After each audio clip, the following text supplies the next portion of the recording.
Olá pessoal, tudo bem? Meu nome é João Ronaldo, sou professor da DeVry Metrocamp e vou aqui neste vídeo resolver mais uma questão do ENAD, agora o ENAD 2011, de análise de desenvolvimento de sistemas, que envolve um assunto de orientação a objetos, ok? Então é orientação a objetos com UML. Tá? Vamos dar uma olhadinha na questão para ver o que é pedido nessa questão. O conjunto de casos de uso representa as possíveis interações que serão representadas nos requisitos do sistema. A figura a seguir desenvolve um exemplo de biblioteca e mostra outros casos de uso, os use cases, nesse ambiente. Então, aqui, essa questão que eles estão colocando é basicamente dar um contexto, explica a situação e fala que, no caso, você tem uma figura com os chamados casos de uso, tá? Retirado lá do Somerville. Legal.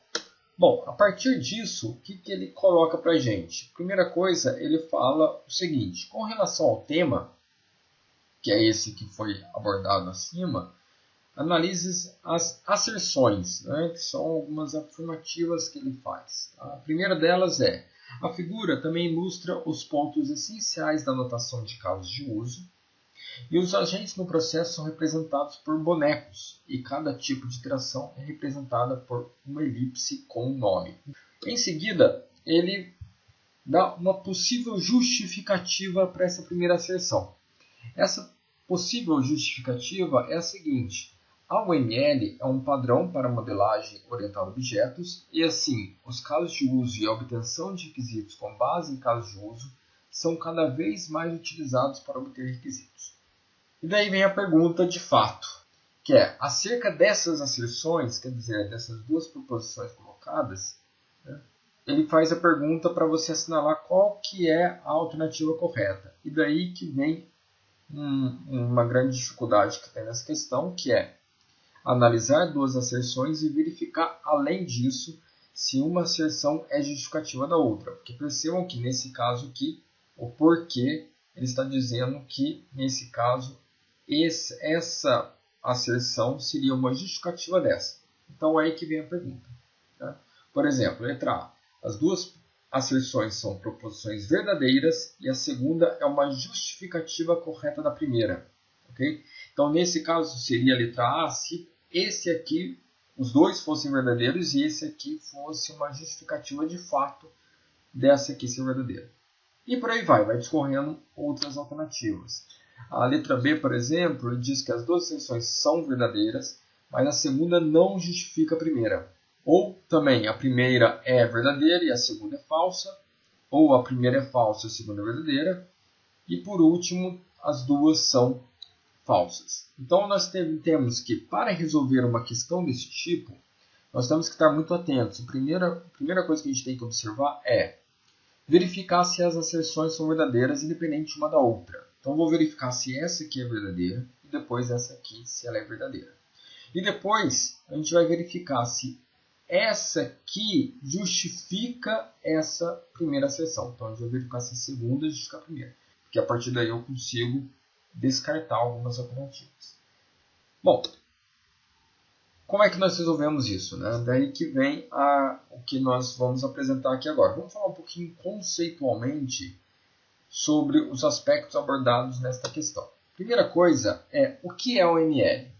Bom, o ML é uma linguagem, um Unified Modeling Language, e ao contrário do que muitas vezes você pode encontrar, inclusive em perguntas, o ML não é uma metodologia. Isso é uma coisa que muita gente acaba caindo nessa pegadinha, porque o ML é uma linguagem, tá? E ela não diz o que você fazer, ela só te dá a linguagem para você trabalhar da melhor maneira que você achar dentro dos propósitos dela.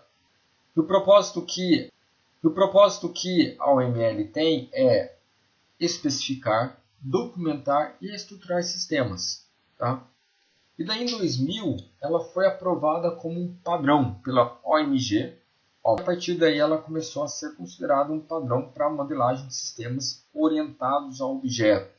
Okay? Então essa é a UML. Bem, e daí vamos falar um pouquinho sobre os diagramas. Né? Então, o UML nós temos o modelo UML e o diagrama UML. O diagrama em si é uma representação gráfica parcial do modelo. E o modelo é composto por diagramas, além de outras informações, como, por exemplo, a documentação escrita dos casos de uso. Então, você tem... E, falando especificamente de diagramas, nós temos vários dentro da OML, que vai desde diagramas de estruturas, que são os de classe, componentes, de objetos, como também os de comportamentos, que é o nosso caso aqui dessa questão, que é os diagramas de casos de uso. Tá? E os diagramas de casos de uso, eles são compostos por atores e casos de uso. O ator é quem interage com o sistema. O caso de uso ele representa um comportamento do sistema. E os casos de uso são usados em auxílio à análise de requisitos. Tudo bem?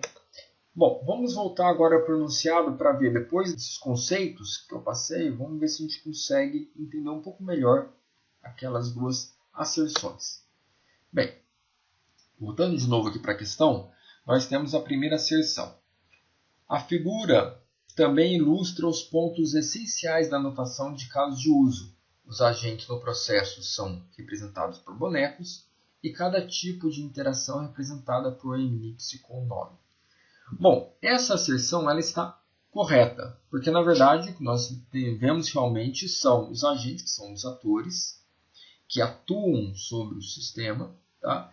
E a parte de interação, né, que são definidas pelos chamados casos de uso, que são essas elipses aqui. Então, essa primeira asserção ela é verdadeira. E daí, vamos para a segunda asserção. A OML é um padrão para modelagem orientada a objetos, e assim os casos de uso e a obtenção de requisitos com base em casos de uso são cada vez mais utilizados para obter requisitos. Isso está correto também, porque realmente a OML, conforme eu falei agora há pouco, é um padrão que é uma linguagem unificada, que foi definido pela OMG como um padrão para modelagem de sistemas orientados a objetos em 2000, e nós temos dentro da OML o diagrama de casos de uso, que apoia a parte de análise de requisitos, que no caso é a obtenção de requisitos. Então, é verdadeiro também. Mas, ainda nós não chegamos na resposta.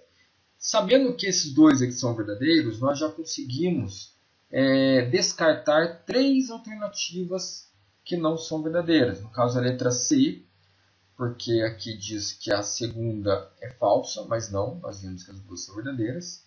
A letra D, que diz que a primeira é falsa, mas nós vimos que é verdadeira, então a gente descarta essa. E a letra E, que diz que as duas são falsas. Então agora nos resta as duas primeiras letras, letra A ou letra B. Que daí vem a questão. Uma, no caso essa segunda, ela justifica a primeira? O que vocês acham? Vamos observar bem. A primeira, de novo, voltando aqui, a figura ilustra os pontos essenciais da notação de casos de uso, explicando o fato de os agentes serem representados por bonecos e a interação ser representada por elipse com o nome. Então ele está dizendo o que tem no caso de uso. Já o segundo diz que o OML é um padrão. E os casos de uso eles são uma forma de obtenção de requisitos e são cada vez mais utilizados para obter requisitos. Bom, os dois são verdadeiros, mas você observa que um não justifica o outro. O fato do primeiro ser verdadeiro não é porque o segundo é verdadeiro. Então, as duas asserções elas são verdadeiras, mas a segunda não é uma indicativa correta da primeira. Tá? Então, uma não justifica a outra. Então, nós temos a letra B. Tá? Então, sempre quando vocês estiverem numa questão desse tipo, se atentem a esse detalhe. Primeiro, verifiquem se as asserções são verdadeiras, só elas, e depois verifiquem se uma é uma justificativa da outra. Tá? E daí vocês já vão, por eliminação, identificando aquela alternativa que é correta. Legal, pessoal? Então é isso. Essa é a questão que nós queremos colocar aqui para vocês hoje. E nos vemos na próxima, tá? E boa prova para vocês, bons estudos, tudo de bom. Obrigado.